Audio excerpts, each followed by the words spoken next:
So, nandito nga pala kami ngayon sa Dream Cafe, located to sa San Isidro Mission Church and open to 9 a.m. to 5 p.m. Pagpasok nyo pa lang ng gate, makikita nyo na yung pwesto nila dito sa Dream Cafe.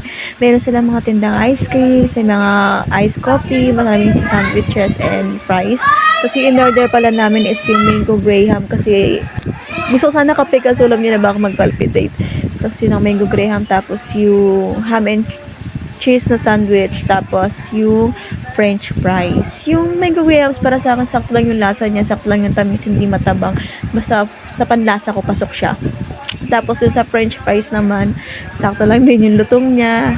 Nagustuhan ko rin yung pagkakaluto, tapos yung sausawan niya. Tapos yung ham and cheese, yun yung nagustuhan ko. So, sobrang gusto kong papasayaw ka talaga sa sarap. Kasi toasted siya.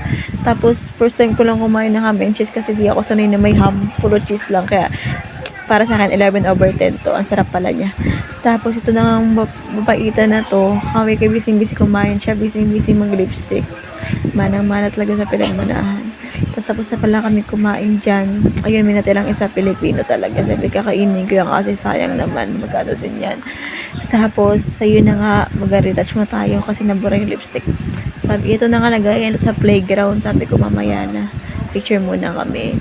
So, ayun na, anak, yun naman nagalaro na kami. Ito rin yung kanagandaan dito. Pag may mga pamangkin kayo, mga kapatid na bata, pwede nyo dalhin dito kasi maganda yung view, tapos pwede pa silang maglaro. Tapos, syempre, mga tinda pa din. May tinda pa din sa church kasi to. Tapos, yung naglaro na kami yan. Ito bata na to. Kanina ko pa to, di ayaw umuwi. Ayaw pa umuwi. Pagod na ang at siya hindi pa pagod. Ang init-init. Tinan mo. Hindi na-enjoy siya. Oh. Hirap talaga maging titang ina. Ay, ano yun? Batang tita. Ay, kasi nakalimutan ko na yung tawag. Kasi na nga, oh. Tamang tuwan-tuwa siyang inaikot-ikot ko sila. Ay, ang hirap lang voice over. Wala na ako masabi. Siguro, hanggang dito na lang yung video.